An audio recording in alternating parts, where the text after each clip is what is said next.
दोस्तों, तो मैंने बोला था कि हम आगे रदरफोर्ड वो जो और परमाणु मॉडल हैं उनके बारे में चर्चा करेंगे। तो देखिए, रदरफोर्ड का एक और था नाभिकीय परमाणु मॉडल, ठीक है। तो इसके बारे में चर्चा करेंगे कि रदरफोर्ड के विभिन्न निष्कर्षों से परमाणु के नाभिकीय मॉडल का जन्म हुआ, जिसकी व्याख्या निम्न प्रकार से है। अब देखिए इसमें क्या क्या था कि सबसे पहली बात, परमाणु अति सूक्ष्म गोलाकार विद्युत उदासीन कण है, ठीक है। इन्होंने विद्युत उदासीन कण माना, ठीक है। दूसरी बात ध्यान से देखिए, परमाणु का केंद्रीय भाग जहां परमाणु का कुल धनावेश समस्त द्रव्यमान में निहित या उपस्थित रहता है, नाभिक कहलाता है। बहुत बढ़िया, ये भी बात बिल्कुल ठीक है, एकदम करेक्ट है, ठीक है।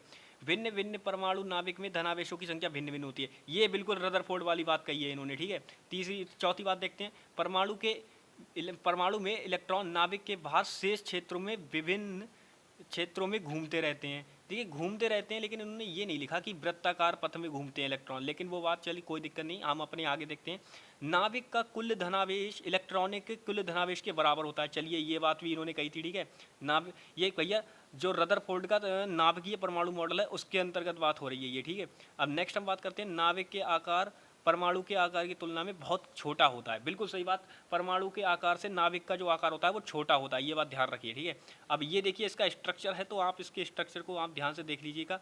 ये जो भाग है, हमें पता है कि नाभिक में क्या होता है भैया, प्रोटॉन होता है, प्रोटॉन और न्यूट्रॉन, यानी कि उदासीन कण होता है और धनावेशित कण होता है। तो ये देखिए यहाँ पर प्लस चार्ज होता है, तो ये धनावेशित कण हो गया, ठीक है। और ये जो इलेक्ट्रिक एरिया है ये वाला, इस टाइप से होता है ना, दीर्घवृत्ताकार पथ नाभिक के चारों ओर, तो वो है ये हमारा। उसमें क्या होता है भैया, इलेक्ट्रॉन होते हैं जो कि ऋणावेशित भाग होता है, ठीक है।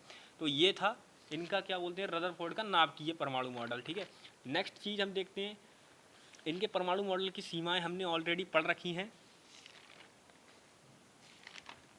नेक्स्ट हम चीज़ पढ़ेंगे बोर का परमाणु मॉडल। देखिए, वैज्ञानिक बोर थे, इनका परमाणु मॉडल हम पढ़ेंगे। अभी हम जस्ट परमाणु मॉडल पर प्रयोग कर रहे हैं, परमाणु मॉडल देख रहे हैं कि क्या होता है। तो देखिए, वैज्ञानिक नील्स बोर ने परमाणु की संरचना को स्पष्ट करने के लिए एक परमाणु मॉडल प्रस्तुत किया, जिसे बोर का परमाणु मॉडल कहा गया। ये निम्न अवधारणाओं पर आधारित है, जैसे कि परमाणु के इलेक्ट्रॉन के चारों ओर केवल स्थिर वृत्तीय कक्षाओं में लगातार घूमते रहते हैं, जिन्हें कोष कहा जाता है। बहुत बढ़िया, कोषों को क्रमशः 1 2 3 4 या KLNM अक्षरों से व्यक्त किया जाता है, ये बात हम पहले ही पढ़ रखी है, ठीक है हमने। अब बात करते हैं, प्रत्येक कक्षा में इलेक्ट्रॉनों की ऊर्जा की मात्रा निश्चित होती है, ये बात भी ठीक है। जिस कारण कक्षाओं में ऊर्जा स्तर कहते हैं उन्हें KLMN डॉट डॉट से प्रदर्शित करते हैं, बिल्कुल सही बात, प्रदर्शित करते हैं, ठीक है। अब बात करते हैं तीसरी, किसी स्थायी वृत्ताकार कक्षा में घूमते हुए इलेक्ट्रॉन पर अपकेंद्र तथा आकर्षण बल लगते हैं। अपकेंद्र बल इलेक्ट्रॉन को नाभिक से दूर ढकेलता है, जबकि विद्युत आकर्षण बल उनको मतलब केंद्र की ओर आकर्षित करे रहता है, ये बात भी इनके द्वारा कही हुई थी, तो आप इसको ध्यान से देख लीजिएगा, ठीक है। नेक्स्ट चीज़ हम देखते हैं कि ये दोनों बल एक दूसरे को संतुलित करते हैं, इसलिए इलेक्ट्रॉन अपनी वृत्ताकार कक्षा में घूमता है। तो आई होप आप ये बात तो बहुत अच्छी तरीके से समझ गए होंगे कि जो हमारा इलेक्ट्रॉन होता है वो वृत्ताकार गति क्यों करता है, क्योंकि जो विद्युत आकर्षण बल, विद्युत जो बल होता है, विद्युत आकर्षण बल, वो क्या करता है, इलेक्ट्रॉन को केंद्र की तरफ आकर्षित कर रहता है, ठीक है।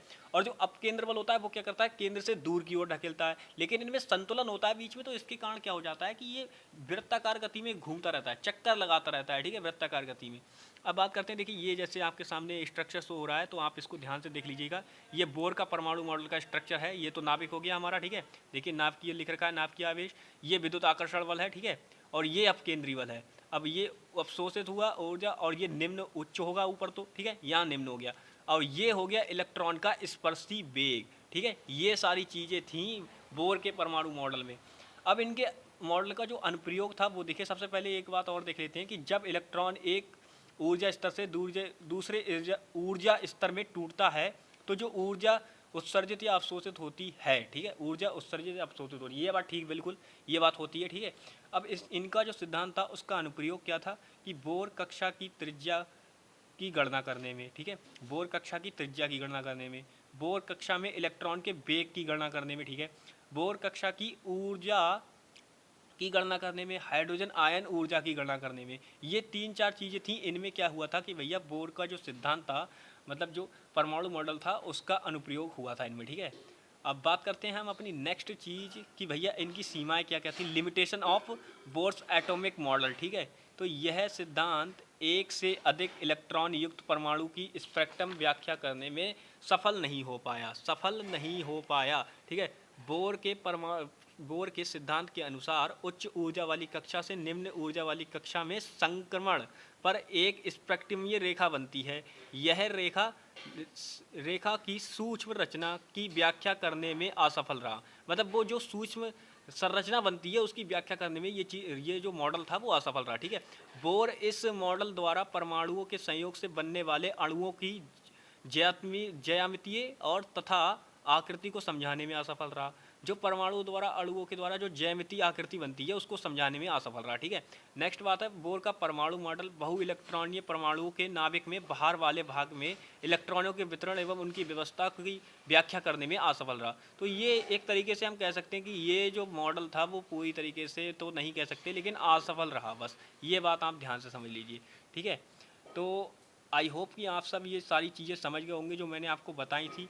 तो नेक्स्ट वीडियो में हम और बेहतरीन तरीके से जो चीज़ें हमारी रह गई हैं परमाणु संरचना चैप्टर में, तो उन पर हम चर्चा करेंगे। तो आप समझ गए होंगे कि मैंने क्या क्या चीज़ें इसमें बता रखी हैं, तो आप ध्यान से इनको देख लीजिएगा। तब तक के लिए bye bye, take care and Jai Hind.